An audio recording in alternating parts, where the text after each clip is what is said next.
because you have to think about this from a logical business standpoint. A $2,200 camera is an investment. I don't know how many people would buy this camera for fun, and it's only for fun and that's it. But there's definitely those out there, and they would spend more on cameras like that for fun, and that's cool. But most of the people that would spend that much money on a camera, it's not for fun, it's an investment. Welcome to the Video Simplified podcast, where I help you simplify the video creation process to help you reach wider and connect deeper with the people that need you the most. From learning to use your camera to simplifying video strategies to help you grow your brand and share your vision using video. So let's jump right into today's episode. What is up, entrepreneurs? Welcome back to another episode here on the Video Simplified podcast with your hostess, the mostess, Diana Gladney. I wanted to have a open conversation about being an owner of the ZV-E1 for 3 months nonstop. This is the only camera that I own. I literally traded all my other APS-C cameras, lenses, with the exception of my Sony 35mm f1.8 lens that I'm using right now, which I absolutely love. It's my favorite lens ever. And I just could not let this one go. But everything else I wanted to transition over into moving into full frame, because I knew that would be the right move for me. And I know with YouTube, it does not necessarily always push forward content that's not sometimes over sensationalized on sometimes simple stuff, because you are fighting for attention and also for the attention of the audience and the enjoyment and entertainment of the audience to move it right along, because they're usually in a buying decision, they're in a enjoyment decision. They want that same level of dopamine hit from video to video or whatever, and they leave or go off of the other one or whatever. That's the nature of YouTube. We do this, I do this. That's not the problem. But I think for me to have the say in the things that I want, and I got my little Post-it note with my notes on it just to make sure I cover the different things that I want to talk about, to discuss those different things, I feel like you have to do it in a way that I don't want to. And so it's like the best way I think that I wanted to be able to just have the conversation as somebody who actually owns the camera and has owned the camera. And this is my daily driver. It's the only camera that I own. That perspective, and not necessarily feel like I have to sell anybody on something, which I don't feel like I have to anyway, but I don't want anybody to feel that way. And so I felt the podcast format would be ideal. And for me, number one, I'll talk a few seconds here about like the why I sold it, because the value of your cameras for any camera bodies, for the most part, unless it's a higher end body, and I'm saying higher end, like Sony a7S Mark III, Sony a7 IV, a good hybrid camera, something like that, that would hold its value better over the years. Your lower sub $1,000 cameras won't. And so there's a time period before you make that transition, and then they aren't worth what you want to get for them in return. And so I knew I was approaching that parameter where I knew these newer cameras were going to be coming out, just knowing the season of tech releases and what makes sense, not just with the rumors and stuff, but I'm like, what that normal psychology and buying pattern and social behavior of people online and stuff. And I was like, okay, if I'm going to get rid of them, I need to get rid of them now. And so I made the decision to go ahead and trade everything in, and I did one bulk sale of everything, so I could get the most return for my money. And then the other thing was I wanted to make sure that I didn't have to spend a dime on the transition from those cameras to this camera and the new lenses that I would want to look at and the accessories and stuff. So I wanted to spend $0 and 0 cents on this transition. That meant making sure that I could do this in the way I wanted to. And it just was fortuitous that it wound up being the white camera body that I'm shooting this on right now, which is the Sony ZV-E1. And I wasn't thinking to get the white one. I was going to get the black one. And so it had nothing to do with overheating or whatever, just what was available. I did this transaction with MPB. They had the best bang for your buck. Like, if you're curious, what I find most of the time, if you're trying to get the most money, because usually if you're trading in and you're wanting to do this based on speed and efficiency, and not necessarily almost like, you can always get the most money doing it one-to-one, person to person, but you can always do the most money with a reliable camera brand and company quickly. And so that it's just easy to switch from one thing to the other with certain camera brands. And so I find between MPB, and that's just mpb.com, KEH, Adorama, and then B&H is who you usually get the most money from in your trade-ins. And so MPB wind up giving the best value on everything that I would have versus anybody else. And it just depends on the condition that the thing is in, and it depends on if you're doing a trade-in versus if you're selling. And so that experience is different. And so without going into how to trade in a camera and get the best bang for your buck, which I kind of talked about in an A6700 video and all that, that's what I did. Like I said, I didn't want to spend a dime on stuff. And it just so happened they had this camera, and I was like, hey, can I have that one that y'all just got in? And instead of a selling, make this a trade. And they was like, yep, we just pulled it on the way. And I'm like, perfect. So I got everything that I needed. Super simple, very easy, and very quick. And I was super happy, and I've been super happy. Now, I want to add a little bit of a disclaimer before I get into any of these different points. In the camera space, it has become a very sad thing to where you have a lot of people that are just spreading vitriol, and I don't know if they just are angry in life or just angry at the brand or whatever that case is, but it's a sickness that I'm seeing online of just people. Number one, it's like you can't be a fan of a brand, you can't be a fan of a thing, or they feel like you're selling out because you like or enjoy something. And we all literally have those same things in life with anything. You have a certain kind of jeans you like. You have a certain kind of brand clothes that fit you best, that vibes with your style or your comfort. You have a certain kind of milk brand that you usually buy. Or, like a certain grocery store that you like. You're a fan of a thing.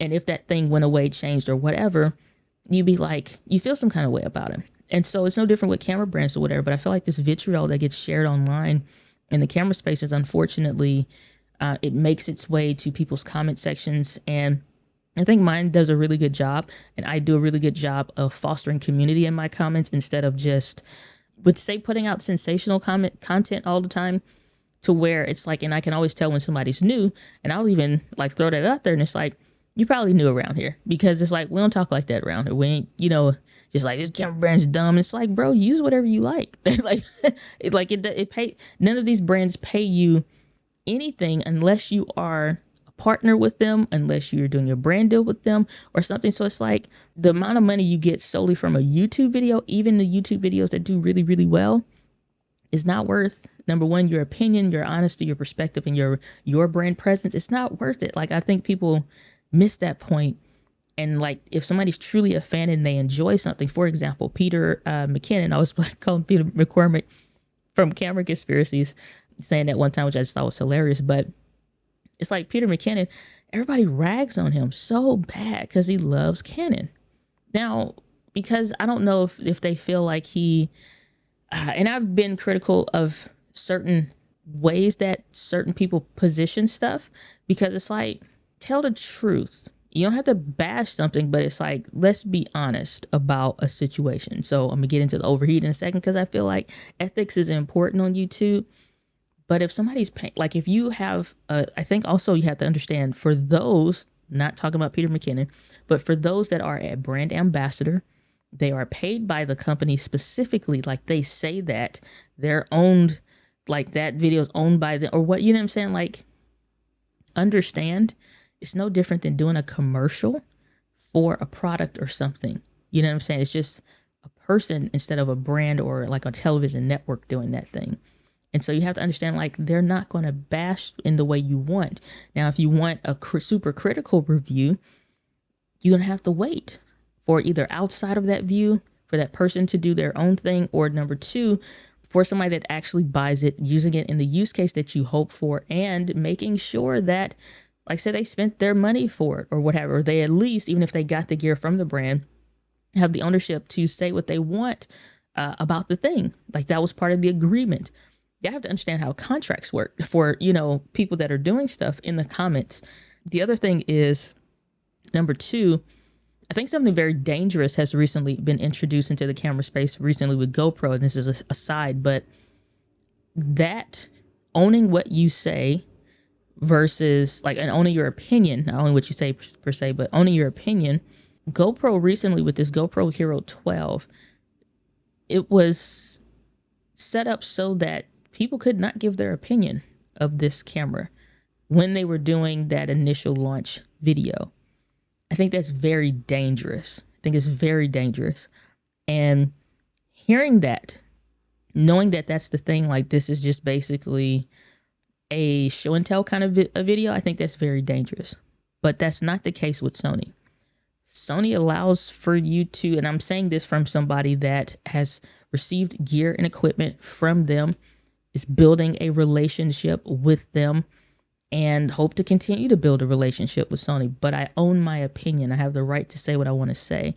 And again, you have to know, and that person usually said most people on YouTube are pretty honest, but I think the ethics around some creators who don't have that relationship, who aren't a brand ambassador or whatever, and somebody that literally is just searching for views, like you got to know the difference. Like I said, that stuff with GoPro is kind of very dangerous. Not kind of, it is very dangerous, I think. Because to say, like, and to know, again, if it's a sponsored video and it's paid for something, but you still aren't allowed to give your opinion on something, I feel like that's a very dangerous clause to accept in a contract. And I'll leave it at that. So be wary of that, and I hope that doesn't continue to spread in the camera space. So let's get on this ZV-E1. Like I said, I've owned it for 3 months. The only camera that I own, literally sold everything else. FYI, people may be saying, well, what about the ZV-10? I don't own this ZV-10. It's a rental.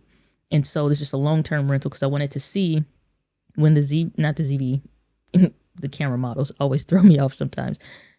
When the A7C was soon to be announced, right after the ZV-E1, when the Mark II was, I'm like, okay, I don't know if I want to get another ZV-E1 or do I want to get the A7C Mark II? I thought I would be getting another ZV-E1 for sure, but I'm like, if the A7C Mark II is good in the way that I think like it would match up better specs or whatever, or comparable specs, which is not a bad camera by any means. I'm just like, let me wait and see.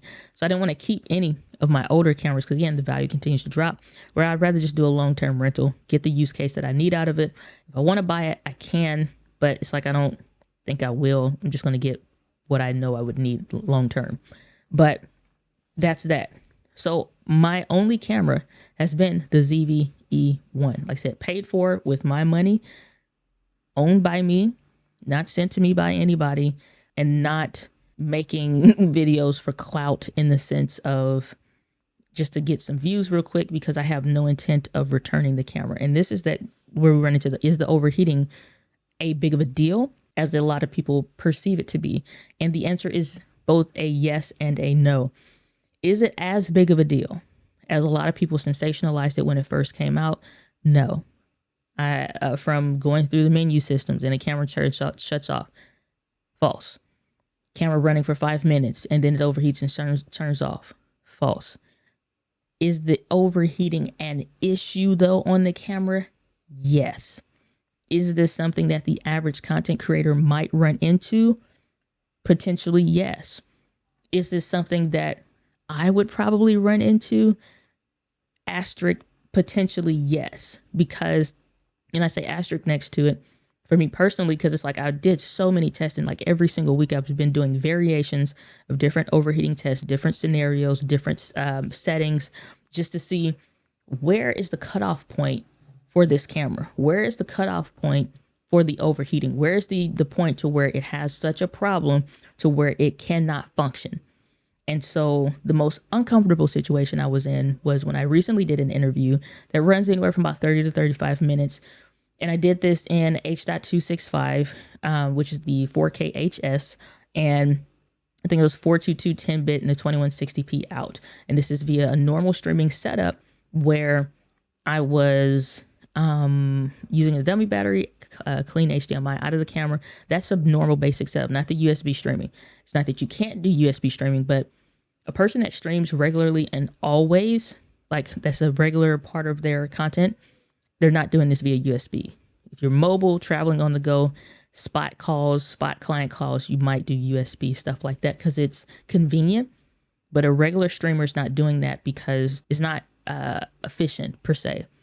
So that was the most uncomfortable situation I've been in, and the camera overheated. The other one was doing those settings with proxy recordings running. And then at that point was for sure an overheating issue. And it didn't matter if you're starting from cold, if you was running the camera already, it didn't matter what those scenarios were.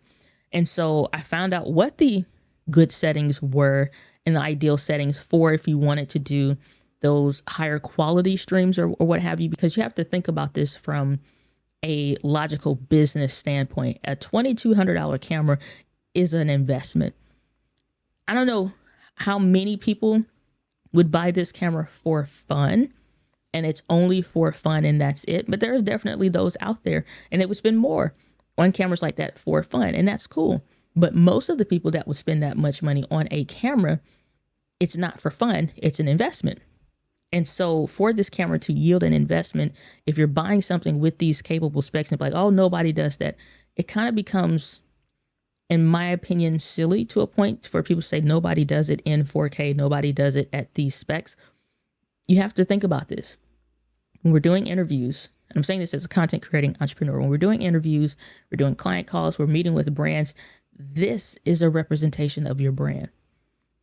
This is a representation of what, like, imagine showing up, like when I do these one-on-one coaching calls, these 30 or 60 minute coaching calls, or I'm working with somebody and we're doing like 9 sessions of 1 hour things. When you first meet somebody, you still have first impressions online, even with brands. And so they was like, hey, you want to hop on a quick call, whatever. And so you're dialoguing back and forth with a brand or potential partnership or whatever. And they were like, number one comment I always get, man, your camera looks good. Man, that setup looks awesome, or whatever. Not that that's going to be the deal breaker or whatever, but it's still a first impression. Why not put your best foot forward? I grew up where my parents would say you dress for success. And so this is me dressing for success. And this is also me documenting my experience. Sometimes I record internally at the same time of streaming, or like we don't have to do that anymore because we have like softwares like Ecamm where we can record our stuff and stream at the same time. Even StreamYard now, you can has recording features and stuff like that. And so any of this stuff, you can get your feedback, but it's like get the cleanest footage directly from the camera. And then the second best is Ecamm. Like right now, I'm doing this in Ecamm. You can't tell that it's a streaming setup because it doesn't look choppy and jittery like one. This is the value to me. And so getting this kind of a quality on any kind of call when I'm representing my brand virtually, I think is super important. So the overheating is a big concern, because if it can't do this, tough cookies. You out of luck. And so like I said, the most uncomfortable scenario was when I did it for the 30 minutes or whatever, and it was shutting off, or I was testing and I'm like, dag, or we had like I call it the heat stroke week, where it was insane amount of heat like I've never really experienced in a long time. Oh, and it just was hella hot. It didn't matter what we had the air conditioner on. It just was super duper hot. And so the camera was overheating left and right with me trying different settings. I'm like, enough. I put the ZV-E10 up. I'm like, I just put the ZV-E10 up because I'm like, enough with, because I'm like, it's not possible at certain settings in certain environments. And I think that's absolutely absurd at the price point, because if the ZV-E10, the $700 sister of this camera, can do its best specs in the camera in 4K, and you can run that camera all day, I believe the same should be true for the ZV-E1. And to a point it is, because like I said, I did the test, and by the time this podcast posts, that video probably should already be out. But what's funny is I did this podcast episode already, and because I was rearranging my desk some, just to be more efficient, unplugged my Rodecaster, and I was monitoring the audio, and I'm hearing myself, and I knew the audio. I'm like, good, crispy, all of this.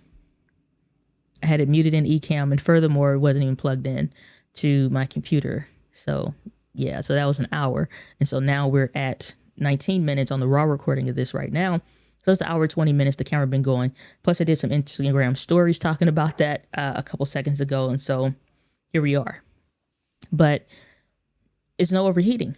But it's not just from the settings change, but the Ulanzi fan is coming. So I'm like, let's see if I can put them back at that higher settings where I had issues at, where it's the 4K HS 422 10-bit and 24p and 2160p output.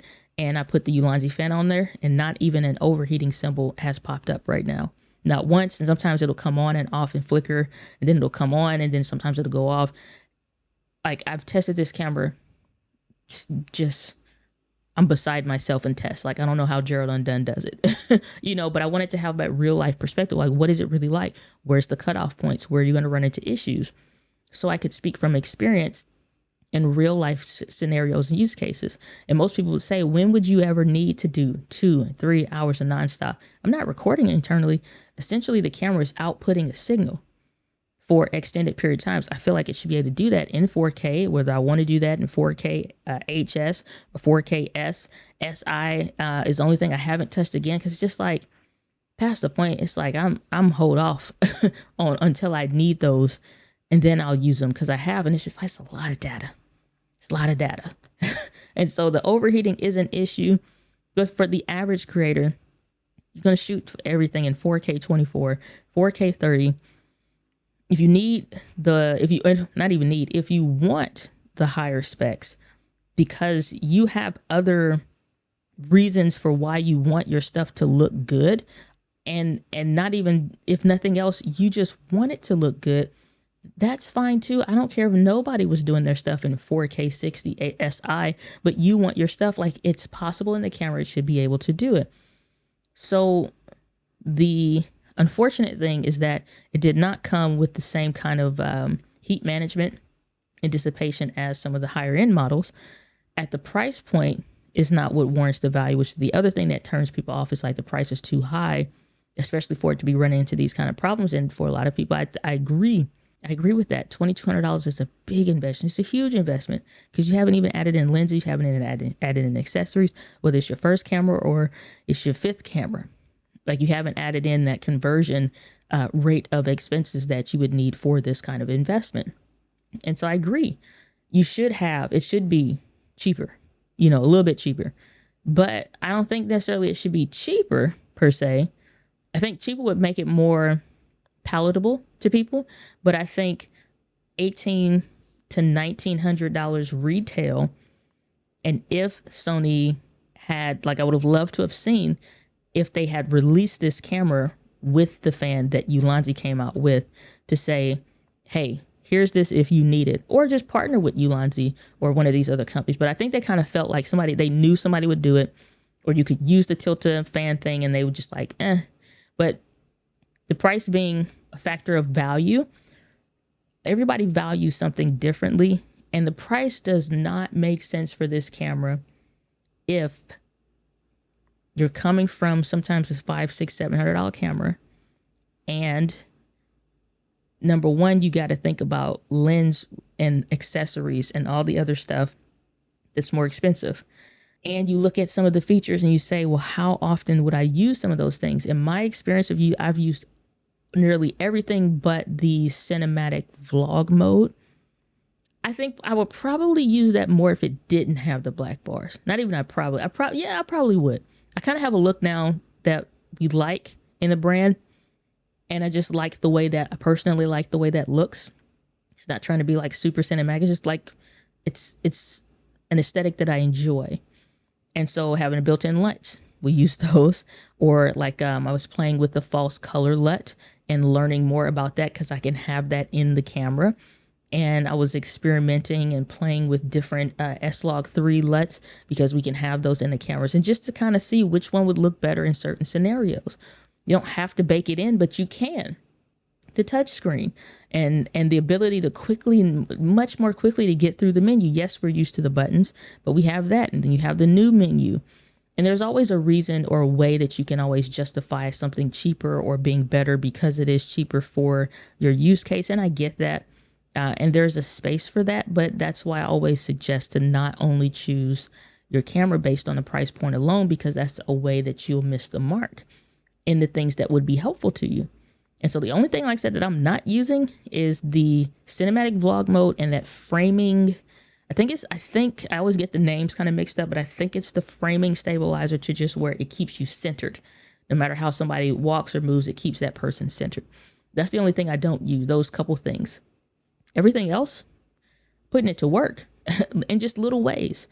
Because as a solo content creating entrepreneur, you have to think more outside the box, and it becomes sometimes a bit more difficult when you have to think of how you will approach certain situations creatively to get it done and to do it by yourself. or what the expense will look like to bring on somebody else. I'd love to have a videographer in the near future, but it's like on those times where it's just like, I need to set this camera up and I need it to follow me, or it'd be great if I could just go from here to here. Or you're teaching something, you're doing a live class and you want to switch from this kind of scenario to maybe a second camera that's at a whiteboard and just have it follow you without maybe having to invest in it, some type of PTZ camera to some extent, or what have you.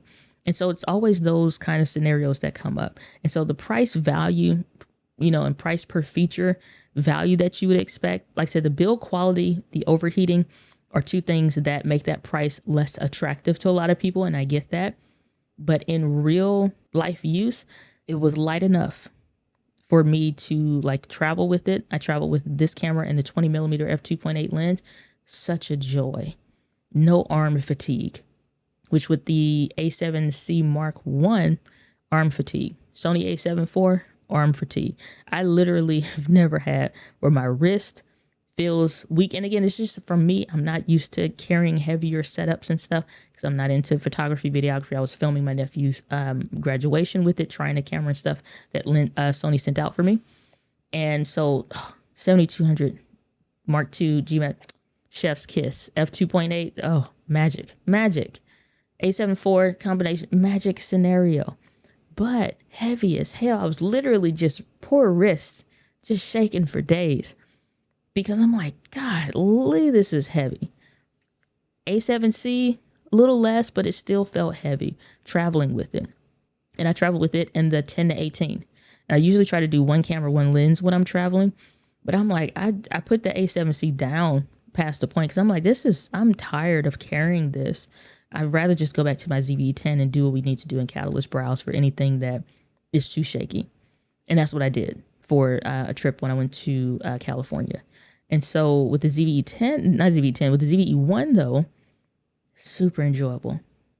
There's an experience where I was traveling with the ZV-E10 and the 10-18, and I was on the plane and just fell asleep with the camera in my hand.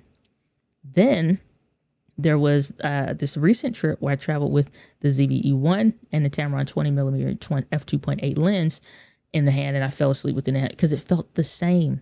There was no arm fatigue. There was no exhaustion. And I could just walk around all day from me traveling from home into my destination and then traveling some there without being a problem, or carrying it in a bag or going to lunch and not thinking like, what do I do with this big old setup, or what do I do with whatever? Just super easy. The mics, internal mics, having that and not having to pop on my shotgun microphone on top of the camera. Because there's sometimes where I just want to pull the camera out, get a couple segments, but I don't want to have to rig up the mic just because it makes it bigger and I got to screw it in. And it seemed like these microseconds don't matter, but just knowing that I can forward face the mic, pop on the wind furry, and just go about my business, and the audio is going to be good. Stabilization is going to be dope.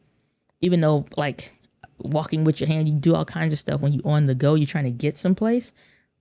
All of that was an enjoyable, super enjoyable experience. Like there's other points of complaints that people have about it. Like I said, somebody that owns it, I use this camera as my go-to camera.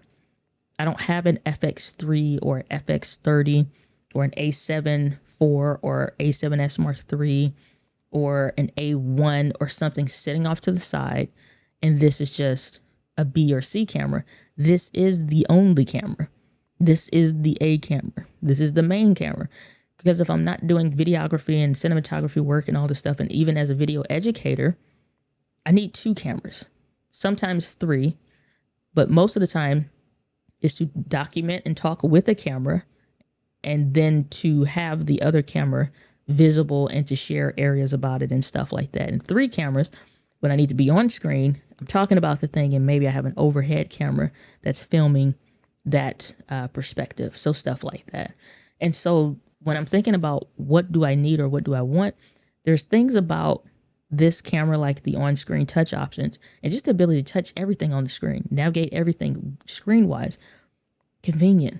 Not having to pop the door open to change the battery door, change the battery out, because the battery door and the SD card door is different. Convenient. Like I said, all the stuff that people say online And it's hard to make the difference of what seems quote unquote gimmicky, which is a word that's been thrown around with this camera a lot. What seems gimmicky online versus in the intended audience use case scenario is actually super helpful.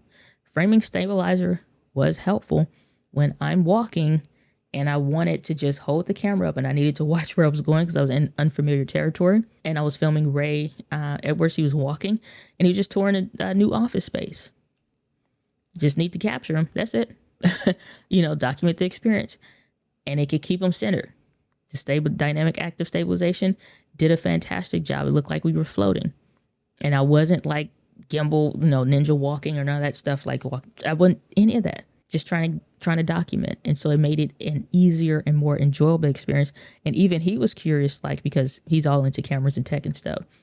And so I showed him, he's like, I know you said don't buy that camera yet. Cause I'm like, wait, let me test it. Let me see how it really is before you just jump on like a bandwagon or where I'm like, and it may not be worth it or may not be right.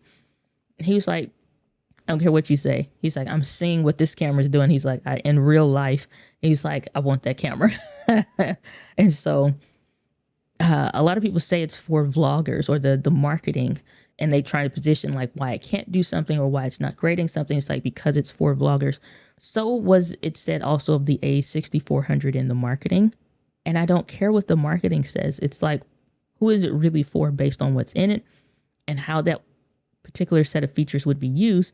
Everything in this screams content creator, even better content creating entrepreneurs, because we're creating by ourselves. We're trying to do all these different dynamic shots. We have different creative ideas, or you may hand this camera off to somebody in your family or on your team that isn't real specific about stuff. And you can say, just make sure I'm in frame.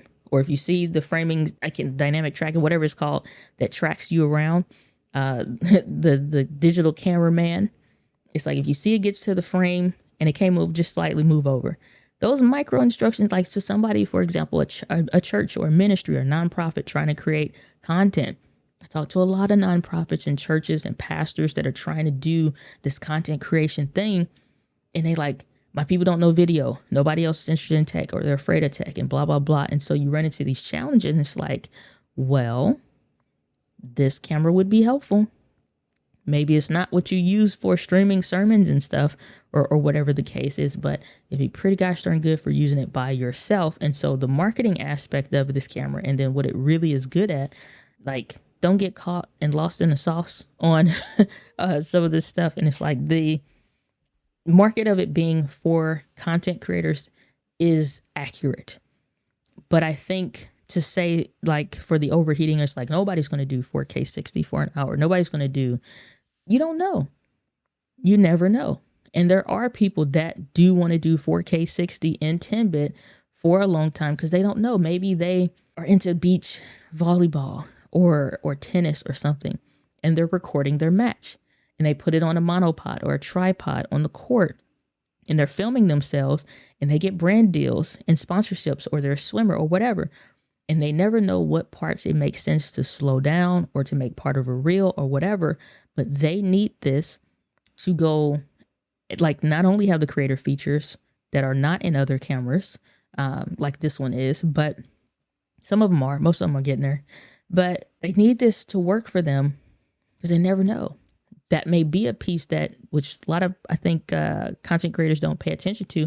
Brands will ask to license your footage if it's good enough, or they want to use it in an ad, and in which you can sell them a license to your content.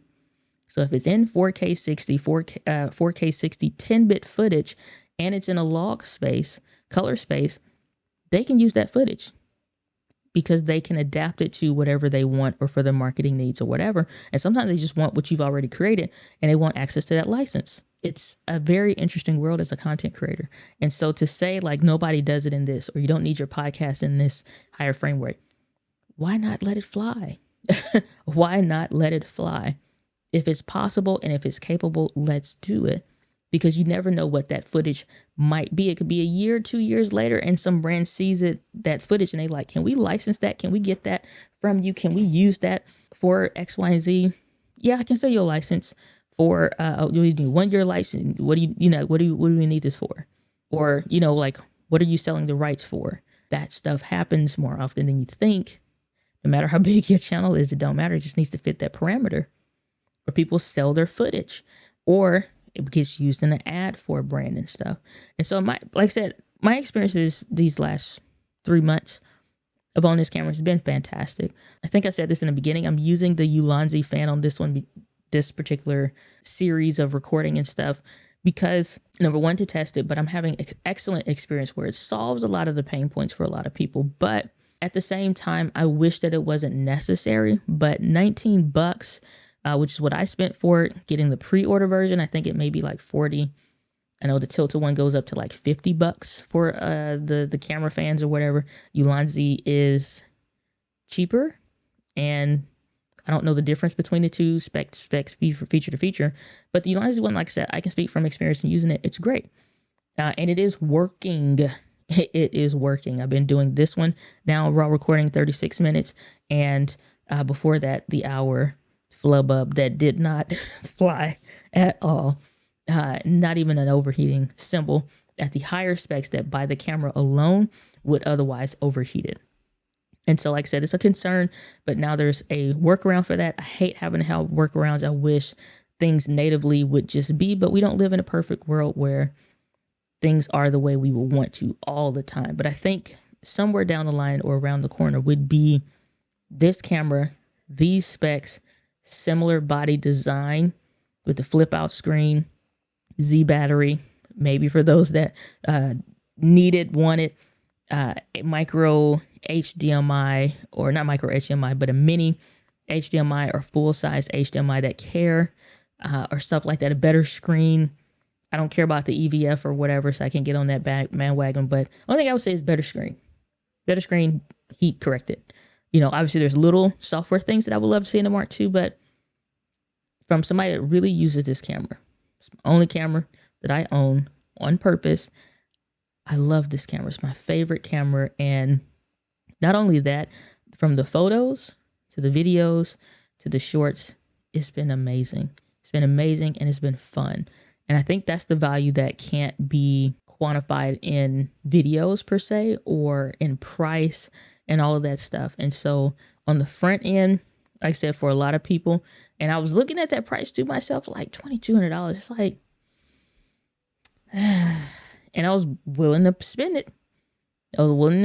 But like I said, it wound up being fortune and favor that it wound up being that I found this camera at the same place MBB had it. And so I was like, let me get that one. And we took the white chocolate edition, the Storm white chocolate edition of the ZV-E1. But I love this camera. It's been a lot of fun. If you guys have questions about that, feel free to leave those down in the comments down below. But that's where I'm gonna wrap up this one. I just wanted to share my experience, open up the door to conversation around some of these challenges and concerns that people have had. And you had to be, like I said, it goes back to ethics. It goes back to ethics. You got to be careful of the one and done people. It's like, here's why I returned it. Here's why this and that. It's like no different with the iPhone that just came out, and people are going to buy it so they can make a couple videos when they tried it. It sucks. It's the same as the whatever. No different than the GoPro 12. People buy it. They try it. They say it sucks. And they're all within that 30-day window. Nobody's going to be buying it, using it for 5-6 months. And then like, you know what? I returned it. Number one, it don't take that long to see if you like or dislike something. But number two, just for the clicks, just for the attention, and just to like, with the hope that those videos lead to something else, which they almost never do. It never gets past those few videos. You know what I'm saying? Like, so, like I said, you had to be careful about what you watch and who you're watching when you do watch stuff on tech and stuff. Is this just a legit review? Because those have value. People's opinion have value, and their use case and their opinions are valuable. But at the same time, it's like, be careful about making buying decisions from people who actually truly didn't buy it and have owned it, and they're using it regularly. Like, regularly. They're not stuck on silly stuff. Like, you know, it'd be different if I own a Sony A1 or A7S Mark III. And then I'm like, yeah, I got the ZV-1, I paid for it.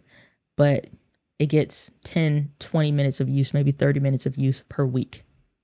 No, this camera puts in work every day. And so if anything, like I said, I would recommend to deal with the one major issue on this camera being the overheating. Is it over exaggerated? Yes. But is it an issue that you might run into? Yes. And for those scenarios, I would recommend using the fan in those scenarios. Every other scenario, you'll be fine. But if you guys have questions about the camera, let me know. But I wanted to just dive into a nerdy tech episode. I was about to say turdy. It's not turdy. Do a nerdy tech episode on this camera. But as I love to end all of our episodes, the winds of life blows on us all, but it is how you set your sails. With that, guys, love and passion. I'll see you on the next episode of the Video Simplified podcast. Take care. Thanks for tuning into this week's episode, but the value doesn't stop there. For more in-depth trainings, courses, and growing your brand using video, join the Video Simplified community at videosimplified.live.